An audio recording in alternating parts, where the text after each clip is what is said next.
Kita baca firman Tuhan dari Hakim-Hakim 8 ayat 1-35, saya baca sampai 20.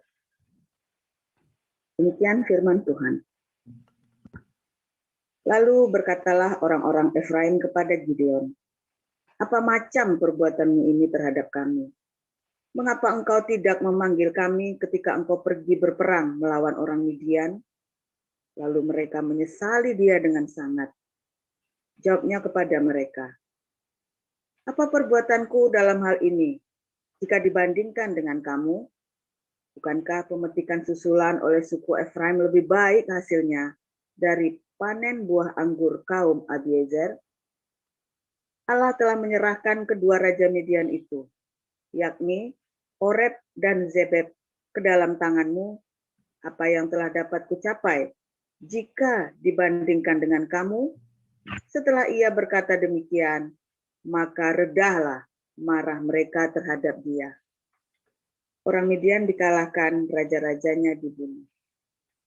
Ketika Gideon sampai ke sungai Yordan, menyeberanglah ia dan ke-300 orang yang bersama-sama dengan dia. Meskipun masih lelah, namun mengejar juga. Dan berkatalah ia kepada orang Sukot, "Tolong berikan beberapa roti untuk rakyat yang mengikuti aku ini. Sebab mereka telah lelah, dan aku sedang mengejar Zebah dan Salmuna, raja-raja Midian." Tetapi jawab para pemuka di Sukot itu, "Sudahkah Zebah dan Salmuna itu ada dalam tanganmu, sehingga kamu harus memberikan roti kepada tentaramu?" Lalu kata Gideon, "Kalau begitu, apabila Tuhan menyerahkan Zebah dan Salmuna ke dalam tanganku, aku akan menggaruk tubuhmu dengan duri padang gurun dan onak." Maka berjalanlah ia dari sana ke Penuel dan berkata demikian juga kepada orang-orang Penuel. Tetapi orang-orang ini pun menjawabnya seperti orang-orang Sukot. Lalu berkatalah ia juga kepada orang-orang Penuel, "Apabila aku kembali dengan selamat, maka aku akan merobohkan menara ini." Sementara itu Zebah dan Salmuna ada di Karkor, bersama-sama dengan tentara mereka, kira-kira 15.000 orang banyaknya, yakni semua orang yang masih tinggal hidup dari seluruh tentara orang-orang dari sebelah timur. Banyaknya yang tewas, ada 120.000 orang yang bersenjatakan pedang. Gideon maju melalui jalan orang-orang yang diam di dalam kemah di sebelah timur Nobah dan Yokbeha, lalu memukul kalah tentara itu. Ketika tentara itu menyangka dirinya aman, Zebah dan Salmuna melarikan diri, tetapi Gideon mengejar mereka dan menawan kedua raja Midian itu, yakni Zebah dan Salmuna, sedang seluruh tentara itu dicerai-beraikannya. Kemudian kembalilah Gideon bin Yoas dari peperangan dengan melalui pendakian Heres. Ditangkapnyalah seorang muda dari penduduk Sukot. Setelah ditanyai, orang itu menuliskan nama para pemuka dan para tua-tua di Sukot untuk Gideon, 77 orang banyaknya. Lalu pergilah Gideon kepada orang-orang Sukot sambil berkata, "Inilah Zebah dan Salmuna yang karenanya kamu telah mencela aku dengan berkata, 'Sudahkah Zebah dan Salmuna itu ada dalam tanganmu, sehingga kami harus memberikan roti kepada orang-orangmu yang lelah itu?' Lalu ia mengumpulkan para tua-tua kota itu. Ia mengambil duri padang gurun dan onak dan menghajar orang-orang Sukot dengan itu. Juga menara Penuel dirobohkannya dan dibunuhnya orang-orang kota itu. Kemudian bertanyalah ia kepada Zebah dan Salmuna, 'Di manakah orang-orang yang telah kamu bunuh di Tabor itu?' Jawab mereka, 'Mereka itu serupa dengan engkau.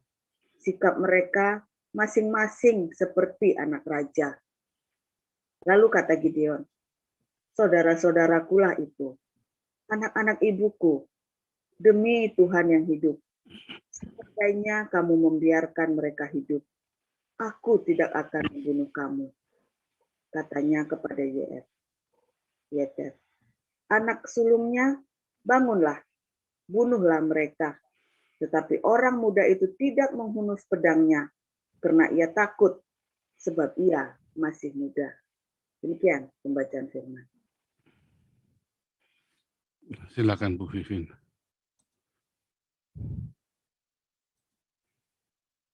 Mikrofonnya belum dinyalakan. Baik, saya lanjutkan. Shalom Pastor Paul. Amin. Shalom. Shalom Bapak Ibu Saudara sekalian. Saya lanjutkan bacaan firman Tuhan. Hakim 8, saya membaca 21 sampai dengan 35. Demikian firman Tuhan. Lalu kata Sebah dan Salmuna, bangunlah engkau sendiri dan paranglah kami, sebab seperti orangnya demikian pula kekuatannya. Maka bangunlah Gideon, dibunuhnya Sebah dan Salmuna. Kemudian diambilnya bulan-bulanan yang ada pada leher unta mereka. Kemudian berkatalah orang Israel kepada Gideon, biarlah engkau memerintah kami, baik engkau baik anakmu maupun cucumu, sebab engkaulah yang telah menyelamatkan kami dari tangan orang Midian. Jawab Gideon kepada mereka, aku tidak akan memerintah kamu dan juga anakku tidak akan memerintah kamu, tetapi Tuhan yang memerintah kamu. Selanjutnya kata Gideon kepada mereka, satu hal saja yang kuminta kepadamu, baiklah kamu masing-masing memberikan anting-anting dari jarahannya, karena musuh itu beranting-anting emas sebab mereka orang Ismail.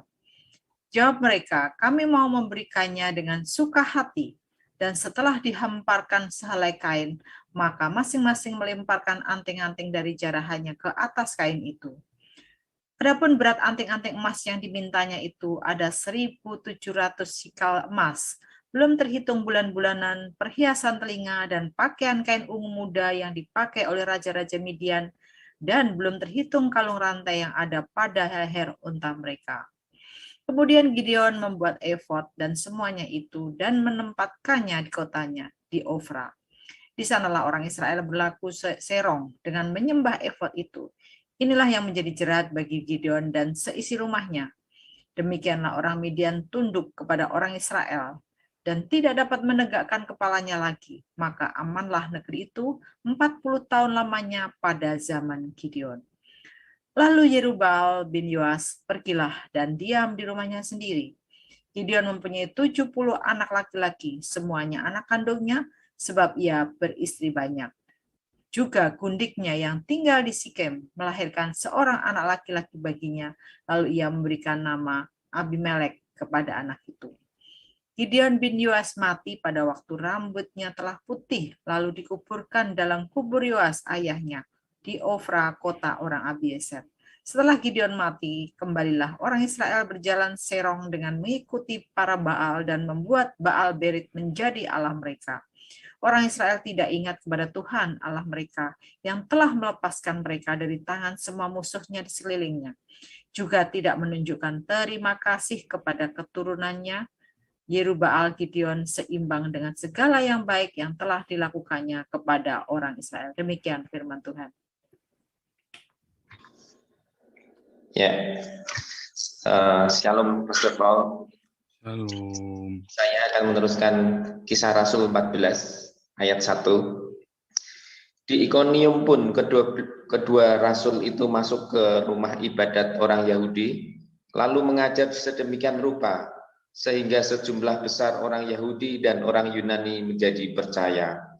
Tetapi orang-orang Yahudi yang menolak pemberitaan mereka memanaskan hati orang-orang yang tidak mengenal Allah dan membuat mereka gusar terhadap saudara-saudara itu. Paulus dan Barnabas tinggal beberapa waktu lamanya di situ. Mereka mengajar dengan berani karena mereka percaya kepada Tuhan. Dan Tuhan menguatkan berita tentang kasih karunia-Nya dengan mengaruniakan kepada mereka kuasa untuk mengadakan tanda-tanda dan mujizat-mujizat. Tetapi orang banyak di kota itu terbelah menjadi dua. Ada yang memihak kepada orang Yahudi, ada pula yang memihak kepada kedua rasul itu. Maka mulailah orang-orang yang tidak mengenal Allah dan orang-orang Yahudi bersama-sama dengan pemimpin-pemimpin mereka menimbulkan suatu gerakan untuk menyiksa dan melempari kedua rasul itu dengan batu. Setelah rasul-rasul itu mengetahuinya, menyingkirlah mereka ke kota-kota di Likaonia, yaitu Listra dan Derbe dan daerah sekitarnya. Di situ mereka memberitakan Injil. Di Listra ada seorang yang duduk saja karena lemah kakinya dan lumpuh sejak ia dilahirkan dan belum pernah dapat berjalan. Ia duduk mendengarkan ketika Paulus berbicara, dan Paulus menatap dia dan melihat bahwa ia beriman dan dapat disembuhkan. Lalu kata Paulus dengan suara nyaring, "Berdirilah tegak di atas kakimu." Dan orang itu melonjak berdiri, lalu berjalan kian kemari. Ketika orang banyak melihat apa yang telah diperbuat Paulus, mereka itu berseru dalam bahasa Likaonia, "Dewa-dewa telah turun ke tengah-tengah kita dalam bentuk rupa manusia."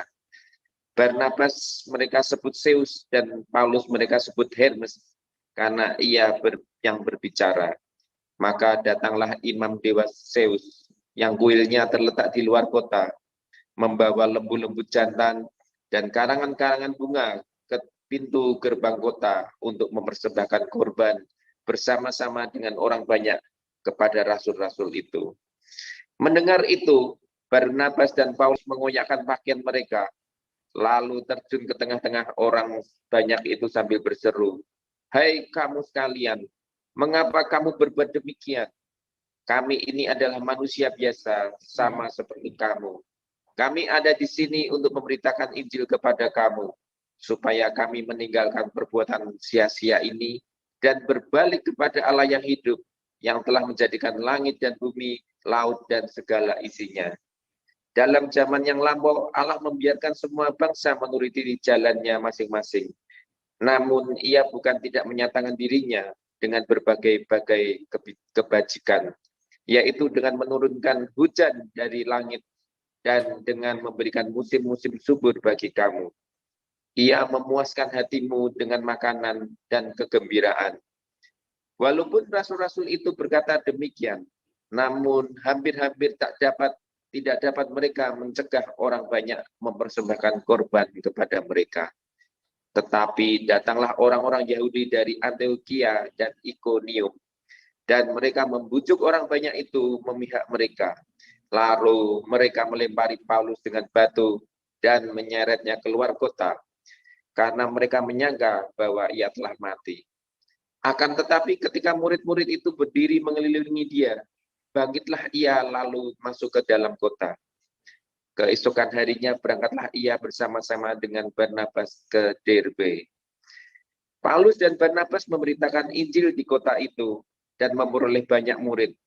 Lalu kembalilah mereka ke Listra, Ikonium, dan Antioquia. Di tempat itu mereka menguatkan hati murid-murid itu dan menasihati mereka supaya mereka bertekun di dalam iman dan mengatakan bahwa untuk masuk ke dalam kerajaan Allah, kita harus mengalami banyak sengsara. Di tiap-tiap jemaat, rasul-rasul itu menetapkan penatua-penatua bagi jemaat itu, dan setelah berdoa dan berpuasa, mereka menyerahkan penatua-penatua itu kepada Tuhan, yang adalah sumber kepercayaan mereka. Mereka menjelajah ke seluruh Pisidia dan tiba di Pamfilia.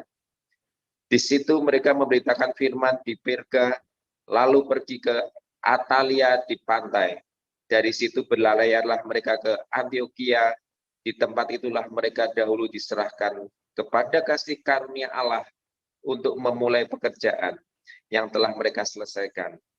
Setibanya di situ, mereka memanggil jemaat berkumpul, lalu mereka menceritakan segala sesuatu yang Allah lakukan dengan perantaraan mereka, dan bahwa ia telah membuka pintu bagi bangsa-bangsa lain kepada iman.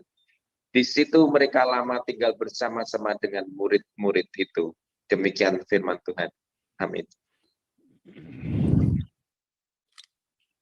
Haleluya, firman Tuhan selalu baru setiap hari bagi orang yang tinggal di dalam kasih-Nya tanpa retorika, dengan mengasihi, mengampuni, memberkati.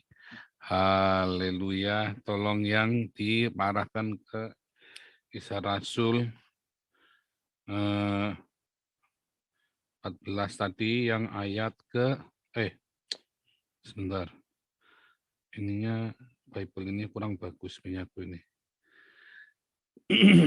Mana yang ada?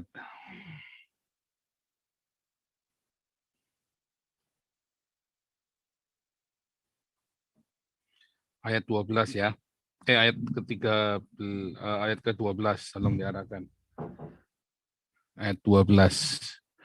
Ya, oke. Saudaraku, orang Midian dulu pernah kita belajar ya, artinya strife atau bertengkar atau ribut ya, atau tekanan juga bisa ya, strife. Ketika orang-orang Midian ini dari keluarga Abraham, keluarga mereka sendiri. Tetapi kemudian orang-orang Midian ini bergabung dengan orang-orang Ismail karena mereka hidupnya bertetangga dekat ya. Dan mereka menjadi satu wilayah. Mereka di bawah komando dari Kedar dan Nebayot, orang-orang Midian ini. Nah, kemudian setelah mereka meninggalkan Abraham, maka mereka mulai punya Allah mereka sendiri, menyembah kepada Allah lain, ya, kepada Allah mereka sendiri, Hubaal, ya. Nah, itulah sebabnya banyak orang berpikir bahwa Ismail atau orang Midian ini adalah nenek moyangnya Muhammad, ya. Tapi enggak, sebenarnya bukan. Tapi peninggalan mereka, kultur mereka di tahun ketika orang-orang Midian dan orang-orang Ismail dihancurkan, maka mereka menyisakan kultur yang dikuasai, yang kemudian diambil alih oleh Nabonidus, ya. Dari situlah muncul penyembahan kepada bulan Sabit dan Istar, ya, Crescent Moon dan Istar itu mulainya dari Nabonidus karena Nabonidus sendiri seorang penyembah Crescent Moon, dewa Nana atau dewa Sin, ya, penyembah bulan Sabit. Nah, tradisi itulah yang kemudian dibawa, kultur itu dibawa ke dalam Islam, ya. Nah, namun tentu saja kita hari ini nggak belajar tentang itu, ya, terlalu banyak. Kita akan langsung masuk ke orang-orang Midian, di mana orang-orang Israel ditekan sebegitu rupa, di framing sedikit sebegitu rupa, sehingga jumlah orang Midian yang jauh, ya, orang Midian itu jauhnya dari mereka itu tinggalnya kira-kira 400 km atau 500 km Jakarta Surabaya, kira-kira ya 750 km kalau Jakarta Surabaya ya, kira-kira ya segitulah, pokoknya jauh gitu ya, sekitar 500-an kilometer dari kalau Petra itu 400 benar ya, berarti sekitar 700 km dari tanahnya orang Israel.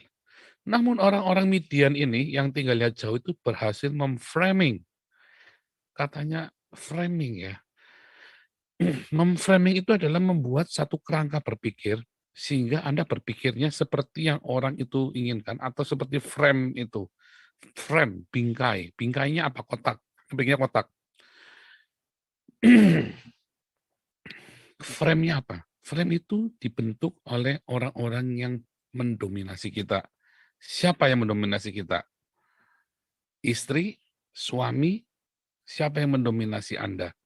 Itulah yang akan memframe Anda. Framing dari kolonial Belanda dulu kepada orang Indonesia, pada orang Nusantara adalah orang yang bodoh, terbelakang, ya, minder wadah, serta primitif. Dan itu yang kemudian diaminkan sampai hari ini. Ya. Framing yang dilakukan oleh orang-orang mayoritas di Indonesia Islam kepada Anda adalah Anda minoritas. Anda nggak mampu apa-apa. Anda harus takut. Anda harus menghormati mayoritas. Pokoknya percuma Anda melawan mayoritas. Nanti kalau Anda lawan, habis. Satu orang bikin macam-macam, yang lain akan dihabisin, akan dihancurkan. Jadi jangan macam-macam dengan orang Islam, dengan mayoritas. Itu framing. Dan itu berhasil. Selama 70 tahun, itu berhasil. Sehingga orang-orang minoritas dan double minoritas ya terframing dengan minoritas. Sedangkan ada hukum, ada secara hukum, secara tertulis, ada hukum yang melindungi seluruh masyarakat Indonesia, walaupun engkau mayoritas sama. Tetapi framing itu berhasil, de facto-nya itu berhasil. Walaupun sebenarnya kalau Anda lawan, enggak, hukum itu tetap berlaku, yang berlaku itu tetap hukumnya. Kalau Anda melakukan perlawanan secara hukum. Tetapi kemudian mereka mau melakukan framing lagi. Bahwa Anda melawan pun percuma, dibuktikan mereka dengan mengerahkan massa. Dan kebanyakan orang-orang yang bermasalah ini adalah orang-orang yang jujur, itu masalahnya. Kalau zaman saya dulu, orang-orang yang bermasalah juga, ya pasti kita lawan. Ya kan, berapapun uangnya ya kita bisa-bisan keluar, nggak apa-apa. Ya kan. Dan bisa lolos, karena de facto-nya itu keluar dari framing. De facto, fakta-fakta di lapang itu selalu berbeda dengan framing. Kalau Anda bikin satu framing foto, apakah sebenarnya foto itu segitu gedenya? Apakah ya, gambar itu sebenarnya environment-nya itu enggak? Yang ada di frame itu ya itu. Tapi aslinya ruangan yang tempat di foto kan lebih besar dari frame-nya itu. Cuman di frame, dibatasi di situ saja. Faktanya enggak demikian. Sekarang Anda melihat frame gambar saya, ya cuma satu kotak. Anda ngelihat yang saya yang ganteng, kekar. Anda begitu saya berdiri, Anda tahu bahwa saya buncit perutnya, ya kan? Itu frame. Ya Anda tidak melihat yang tidak kelihatan di bawahnya, ya kan? Nah seperti dan lain-lainnya. Anda tidak tahu bagaimana lingkungan sebelah kanan, sebelah kiri saya, karena Anda ada di dalam frame gambar ini. Nah itu namanya framing. Ya, itu namanya framing. Framing itu tidak sesuai dengan faktanya. Orang Midian melakukan tekanan, strife Anda, ya, akan bikin ribut dengan Anda. Orang-orang Midian, gitu ya, memframing Anda bahwa dia powerful, Anda powerless. Ketika orang-orang yang mendominasi Anda akan mencoba memframing Anda seperti apa yang dia pikirkan kepada Anda. Ya, bahkan orang yang kita sayangi. Apa kamu mampu? Wah, saya paling sebel omongan itu ya. Apa kamu mampu? Saya bersyukur keluarga kami tidak pernah memframing anak-anaknya. Ketika saya bilang, saya mau jadi ini. Ayah saya cuma tengok begitu, kerja-kerja.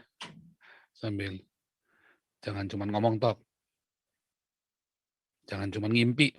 Sambil ya ini kan, jangan cuma ngimpi.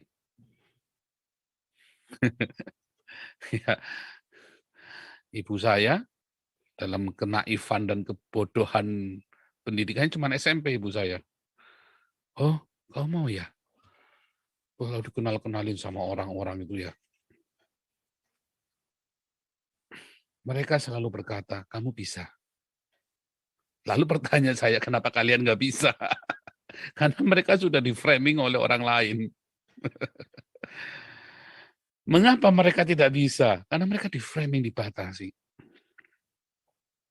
Ya, ayah saya di-framing oleh istrinya, oleh ibu saya. Udahlah, kenapa? Karena di-framing lagi sama orang lain lagi, capek ngelihat orang gagal, capek. Ayah saya tuh gagal berkali-kali. Ya. Saya banyak lebih gagal daripada ayah saya loh, saya hitung ya. Saya hitung kegagalan ayah saya dengan kegagalan saya. Saya lebih banyak gagalnya daripada ayah saya. Tetapi ayah saya tidak pernah memframing saya. Dan dia bilang, ada yang di sana. Dia cerita, ayah saya tuh hobi baca buku ya. Satu rumah kami itu isinya buku dari atas di hubungan rumah itu isinya buku semua, sampai di kolong kasur kami isinya buku semua, sampai di kamar mandi di WC isinya buku. Ya, isinya buku, pokoknya isinya buku. Rumah kami itu isinya buku, dan buku itu zaman itu adalah sebuah jendela. Ya, menarik ya. Ibu saya orang yang punya ambisi. Sampai hari ini masih ambisi. Ambisinya masih ya, tapi kekuatannya udah nggak ada. Makanya stres dia. Kalau nggak ada saya, karena nggak ada lawan buat debat kan, nggak ada lawan buat ribut, ribut. Kalau sama saya kan enak, ada saya mau kemana ke tetangga diajak ribut, sama semua diajak ribut pokoknya. Siapa saja pokoknya diajak ribut.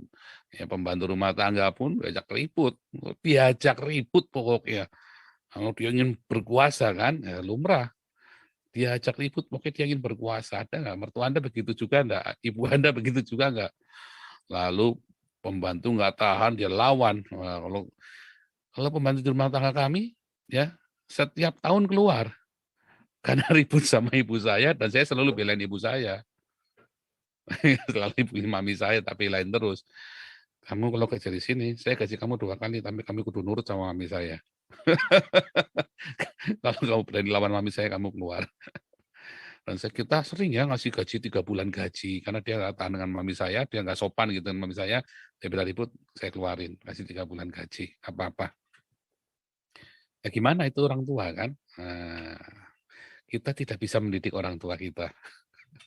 Ya, yang bisa adalah kita doakan, kita ajak ngomong, nggak bisa ya jadilah kehendak Tuhan, terjadilah kehendakmu Bapa di surga, begitu ya. Nah, ini sekarang giliran kakak saya yang lagi ngerawat orang tuanya. Seumur hidup kan sama kami. Cuman kalau kita kan nggak ngambil pusing, ya kan? Kita ngambil pusing. Nah, framing. Dari mana? Dari framing. Jadi selalu ada framing dari orang-orang sekeliling. Anda akan hidup dalam framing orang lain. Selalu. Tinggal Anda mau di-framing apa enggak. Kalau saya dari dulu tidak mau di-framing. Dari kecil saya dibilang ya, apa kamu bisa? Itu saya paling nggak seneng kalau dibilang, apa kamu bisa? Bisa. Bisa. Ya. Nah, framing-framing inilah yang kemudian membuat Anda akhirnya menyesali. Kenapa dulu aku nggak bisa begini, kenapa aku nggak begini, kenapa nggak. Ya karena di-framing orang lain. Siapa suruh Anda mau di-framing? Saya hanya mau di-framing oleh firman Tuhan. Ya, ketika firman Tuhan berkata, jangan takut, pahlawan yang gagah berani. Oh, saya keluar dari ketakutan saya. Kamu bisa. Di dalam Tuhan Yesus, ya. Segala perkara dapat kutanggung di dalam Dia yang memberikan kekuatan kepadaku. Framing-framing dari firman Tuhan itu, rema itu yang memframing saya. Ya, 7 kali orang benar jatuh, tetap akan bangun. Ya, 7 kali orang benar bangun, tetap akan terjatuh, tetap akan bangun. Apa framing-framingnya? Rancanganku bukan rancangan. Rancanganku yang penuh masa depan. Ya, Tuhan turut bekerja dalam segala sesuatu. Indah ya semua framing-framing dari Tuhan. Kalau framing dari orang tuamu, udah jangan macam-macam. Sudah bikin susah, anak bikin repot, saya hidup aja bagus kamu. Kalau framing dari istrimu, ya kan, jangan macam-macam. Sudah susah, kalau bikin macam-macam saya tak pulang ke rumah orang tuaku. Udah, framing dari teman-temanmu, opo kok iso. Itu orang-orang Semarang, orang Salatiga paling seneng ngomong gitu, opo iso. Opo kok iso. Itu kalau udah ngomong gitu bisa. Saya pernah suatu ketika saya pernah dapat satu mimpi itu nyata sekali ya. Saya jalan sampai ke satu tebing ya dengan rombongan para hamba-hamba Tuhan. Salah satunya sahabat saya. Terus di tebing itu di bawahnya itu jurang yang curam dan tujuan kita itu di sana. Pintunya itu indah sekali dari sana. pintu gerbang kerajaan Allah. Wah, berhenti semua. Lalu saya bilang, saya mau ke sana. Lalu orang-orang pada bilang, termasuk sahabat saya bilang, opo iso. Khusus saya tengokin dia. Bisa. Saya lompat. Terbang, saudara. Saya terbang beneran. Wah, itu ya anginnya besar. Muka saya itu didera sama pasir-pasir itu ya. Sakit itu ya. Untuk kena pasir karena anginnya besar sekali kan. Tapi saya nyampe ke pintu gerbang itu dan pintu terbuka, saya masuk. Memang tujuannya ke sana. Ya. Opo kok iso? Nah, itu tadi Gideon tanya, ya. Opo kok iso? Saya mau kejar itu orang Midian. Opo kok iso? Kasih aku minum, opo kok iso? Nah iso tak. Nah iso TI ya gitu kan. Sampai disumpahin begitu, sampai dibikin taruhan lagi. Lalu Gideonnya ngamuk kan. Tak garuk punggungmu pakai pedang nanti. Kalau pulang tak garuk punggungmu pakai pedang. Nah, kalau ada orang memframing Anda jangan kepahitan.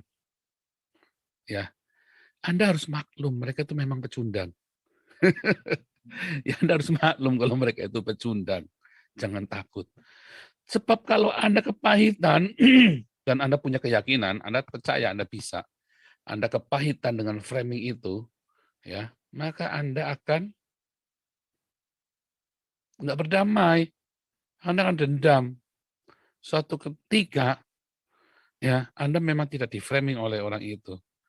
Tetapi kapasitasmu akan dihantui oleh dendam itu. Karena Anda di-framing orang-orang. Dulu saya di-framing gitu ya. Iso nyerah sama sepupu saya, sama keluarga ini ya, sama keluarga besar kami. Ya hari ini saya di Eropa. Ya, hari ini saya di Eropa. Ya kan.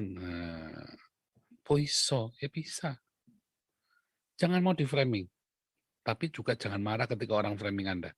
Biasa aja. Ya. Nggak usah marah. Dulu saya marah. Akhirnya kemarahan-kemarahan itu yang membuat saya berhenti. Stuck. Dan itu yang membuat saya kemudian membuat monumen buat diri saya sendiri. Ya. Dan untung waktu itu saya masih belum siapa-siapa. Tapi banyak hamba Tuhan akhirnya membuat monumen buat diri sendiri. Bahkan ketika mati, kuburannya masih disembah. Masih disiarahi oleh jemaatnya. Ya, kalau saya wasiatnya sama dengan ayah saya. Kalau mati, kremasi, abunya buang ke laut. Jangan jadi berhala. Ya N26 nggak boleh jadi berhala.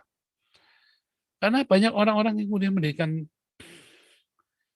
effort buat dirinya, ya, mendirikan satu tempat dalam tanda kutip pemujaan, ya, bikin momen buat hidupnya dia supaya dikenang, ya kan? Semua orang kan ingin dikenang dengan caranya masing-masing, membikin rumah dikasih nama rumah, namanya dia, yayasan dengan namanya dia, supaya dikenang. Tetapi banyak effort itu atau monumen-monumen atau rumah-rumah akhirnya kemudian diberhalakan oleh para pengagumnya.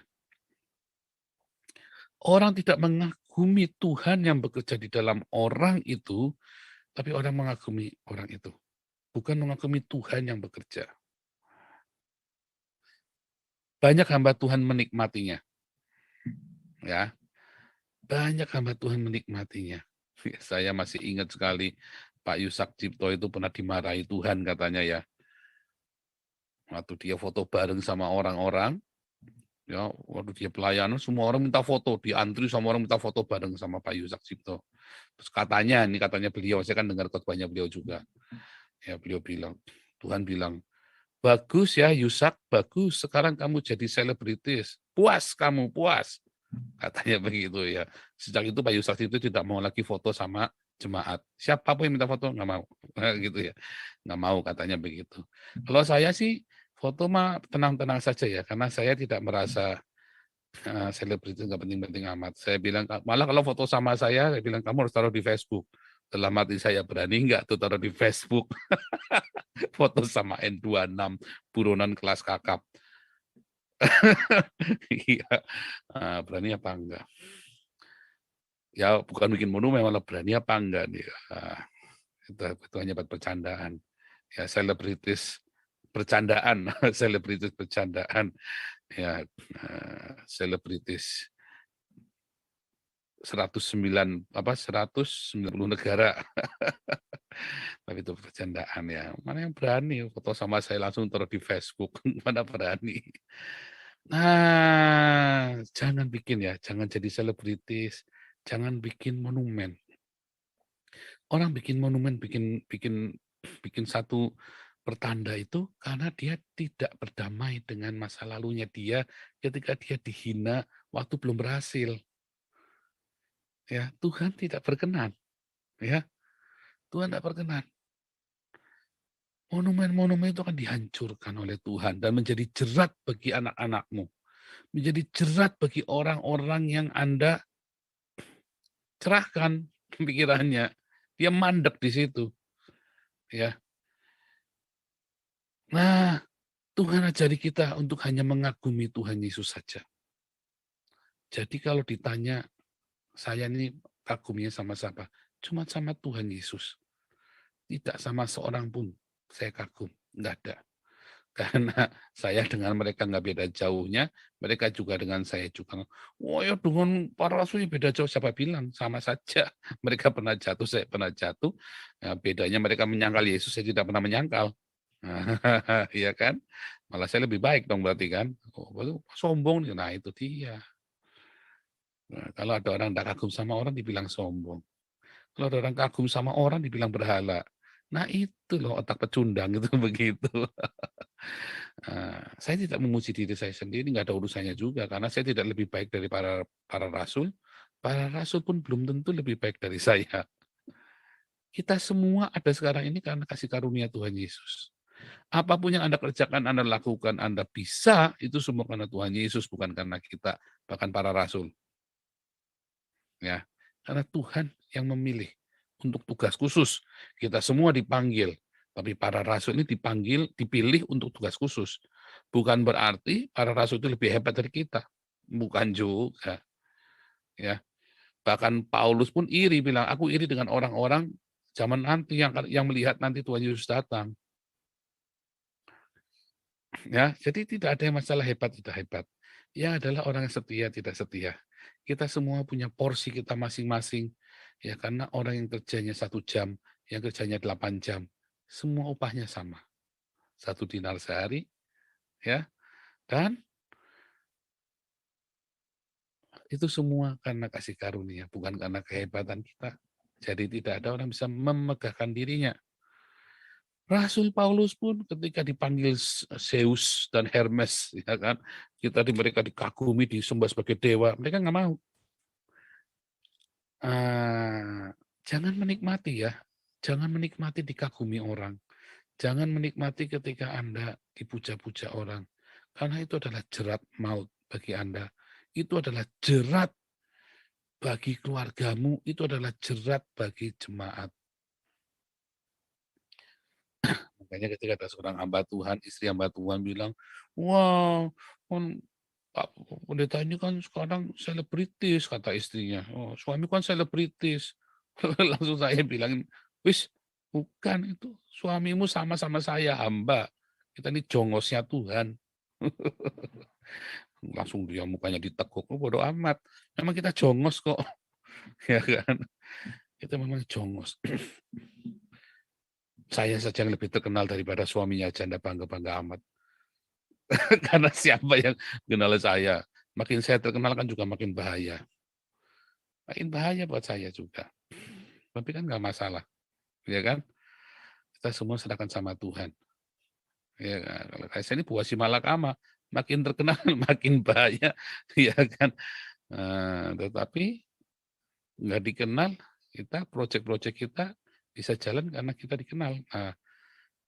Tapi kita serahkan saja sama Tuhan Yesus. Ternyata bukan karena pekerjaan manusia, ya kan? Itu membuat saya sadar, wah iya Tuhan ya, memang bukan karena pekerjaan manusia, itu memang karena Tuhan Yesus yang bekerja di dalam kita semua. Karena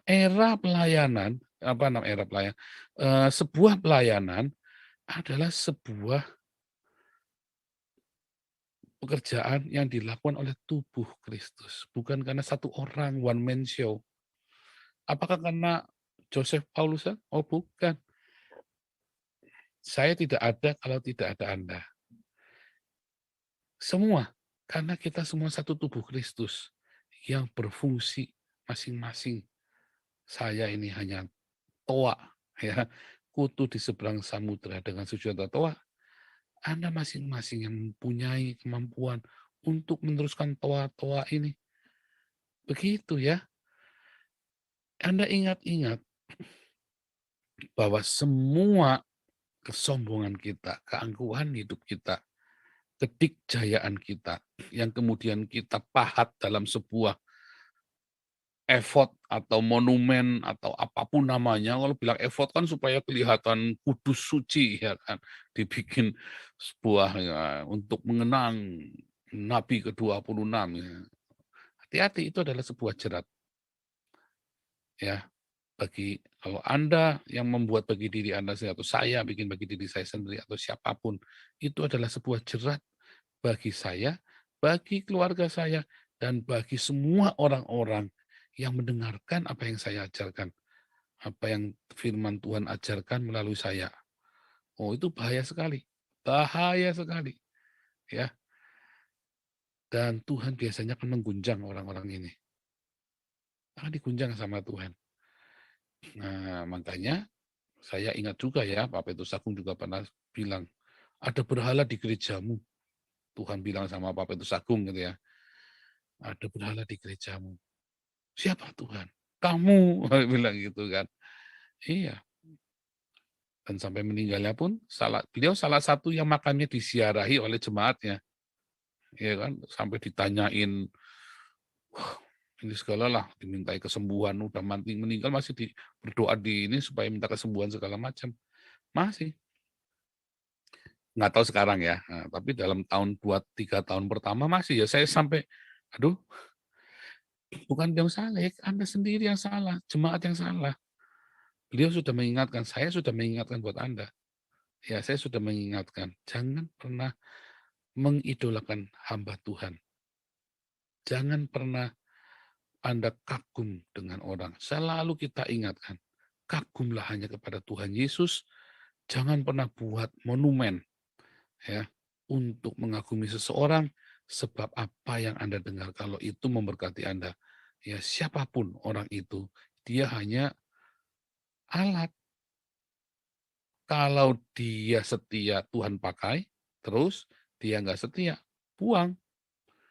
Ya, karena setiap pekerjaan kita akan diuji dari jeramai, dari kayu, dari besi, dari perak, dari emas, semua akan diuji, akan dihancurkan, akan dibakar dengan api. Nah, termasuk punya saya dan termasuk punya Anda. Ya, jadi melekat erat sama Tuhan, kagumi hanya Tuhan. Ku kagum, hormat akan Engkau hanya Tuhan Yesus. Hati-hati. Jangan pernah sedikit pun matamu geser. Ya, bukan Anda lihat Tuhan, tapi Anda lihat hamba Tuhan. Jangan pernah sedikit geser. Sekali geser, engkau akan menyembah, bukan menyembah Tuhan Yesus lagi, tapi engkau akan menyembah baju efod. Menyembah efod. Efod itu tidak selalu baju ya, tapi sebuah untuk klinik, untuk bertanya. Efod itu sebuah monumen. Tidak selalu berupa baju, tapi berupa perhiasan atau berupa ini ya, berupa tugu, itu juga bisa efod ya. Jadikan efod, dijadikan tempat untuk bertanya. Akhirnya Anda tidak tanya kepada Tuhan, tapi tanya kepada pendeta. Mbah, nasibku Jumat Kliwon, Mbah. Kan begitu kan? Anda kan tanya ke pendeta. Akhirnya gereja menjadi kelenteng. Anda mengharapkan barang-barang jimat dari sang pendeta yang diproduksi oleh gereja ini atau pendeta ini, dan Anda akan bertemu dengan efod, bukan bertemu dengan Yehova. Anda akan bertemu dengan efod, dengan pendeta, bukan bertemu dengan Tuhan Yesus. Hati-hati, Anda ketemu Tuhan Yesus apa ketemu pendeta sekarang ini?